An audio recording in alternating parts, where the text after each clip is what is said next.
अस्सलाम वालेकुम, मैं हुसनैन, आप देख रहे हैं नया पाकिस्तान। इस वक्त मैं शहीद मौज़म के घर के बाहर मौजूद हूँ। शहीद मौज़म की नमाज जनाजा अदा हो गई है। मैं मेरा टुर गया दुनिया तो नहीं, मेरा टुर गया दुनिया तो सानू किसे की आखना होना। कोई मौज़म के बारे दसो। मैं मेरा पुत्र बड़ा लैक, मैं मेरा पूरा लैक, मैं मेरा पुत्र बड़ा लैक। मैं गांडियां गुआंढियां को पुछ लो, मैं मेरा किड्डा को पुत्र लैक सी। मैं मेरा आंडियां गुआंढियां को पूछो, मैं किड्डा को लैक पुत्र। सबर दे आपको माँ जी। नहीं मेरा जनता ला, नहीं मेरा शहीदी पुत्र, नहीं मेरा शहीदी पुत्र, नहीं मैं मुक जा। माँ जी, मौज़म ने इमरान खान बचांदियां अपनी शहादत दे दी तो की कहना चाहोगे? वे मैं की करना चाहनी वे जिस मारी गया उन्होंने मारो।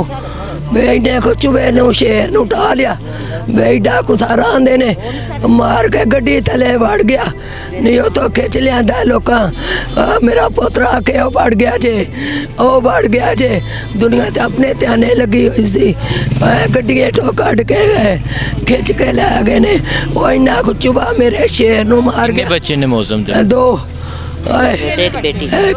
दो बेटे एक बेटी, तीन एक लाल पुत्र रखने। वे भाई रशीद मैं उजड़ गई जे। मैं सबर दे, सबर दे माँ जी। शहादत दा रुतबा मिलिया वे बहुत ज़्यादा जड़ा ना, मौत पर आके ये कोई शक नहीं। अल्लाह पाक तुहानू सबर दे, इहो जिहा पुत्र नहीं तुहानू लभना। माशाअल्लाह बहुत अच्छा तुहाडा बेटा। ये शहीद मौज़म की माँ है जो अभी घर के बाहर बैठी हैं, और उनके दो बेटे एक बेटी थी जो यतीम हो गया है। इनका कहना है कि वो बड़ा दिलेर था, वो रोज़ाना बाहर निकलता था इमरान खान के लिए, इमरान खान की जान बचाने के लिए उसने अपनी जान की कुर्बानी दे दी, इस मुल्क की खातिर अपनी कुर्बानी दे दी। पुत्र भरावना कंडा जोड़े, वे गड्डी गुआच गई।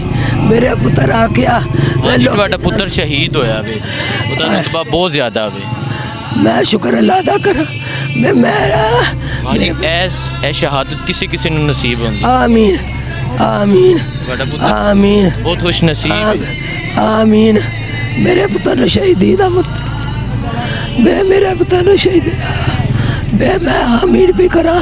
बेला सोने अगे नहीं मैं राती सोना, मैं आखना अल्लाह दे सुपुर्द मेरे पुत्र।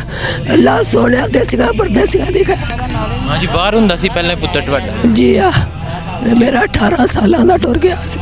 18 साल का सी जदों गया सी ते किन्नी कुछ देर हुई सी उन्होंने आया? 2 महीने हुए सू। 2 महीने हुए सी, ठीक है। आ गया सू वैसा जड़ा जाया है वो पहला आया है, आंदा इमरान पा मैं आया तू भी आ जा। आंदा कामरान नू मैं सट कर ला, अपने छोटे पुत्र ते भरा नू लैके गया। जी, ये शहीद मौज़म की माँ है, जो वो खुश नसीब माँ है जिसने एक बेटे को जन्म दिया और जिसने इस मुल्क के लिए कुर्बानी दी, इस मुल्क के लिए, इस मुल्क की कौम के लिए अपनी शहादत दी। और जिस तरह दलेरी से वो आगे बढ़ा आप सब ने देखा, और आज जिस तरह लोगों ने शिरकत की जनाजे में ये बता दिया कि शहीद की कुर्बानी, शहीद का खून कभी भी रायगा नहीं जाएगा। माँ जी, कुछ आखना चाहो पाकिस्तान वास्ते, पाकिस्तान कौम वास्ते? अल्लाह सारे तंदुरुस्ती दे, अल्लाह तुहानू भी देवे, अल्लाह पाकिस्तान में देवे, और मेरे पुत्रां भी नाल देवे। वे अल्लाह सोनिया, वे जेड़े परदेसी निकले ने नालू रब शह खैर करे, वे नालू रब खैर करे। वे जेड़े अगों निकल रहे ने उन्हां दी रब खैर करे। वे मैं ते खैर दी दुआ मंगनी है, भी नहीं मेरा तो टुर गया, दूजा वास्ते मैं खैर दी दुआ मंगा। वे सारे खैरी जान अपने अपने घरां च, अपना अपना मामा कोल। नहीं मेरा तो शहीद हो गया, जे ते जान अपने अपना मामा कोल। नहीं मैं नहीं मेरा तो शहीद हो गया, नहीं पुत्र मेरा शहीद हो गया, नहीं मेरा पुत्र शहीद हो गया। जी, मैं इस टाइम शहीद मौज़म के घर के बाहर मौजूद था।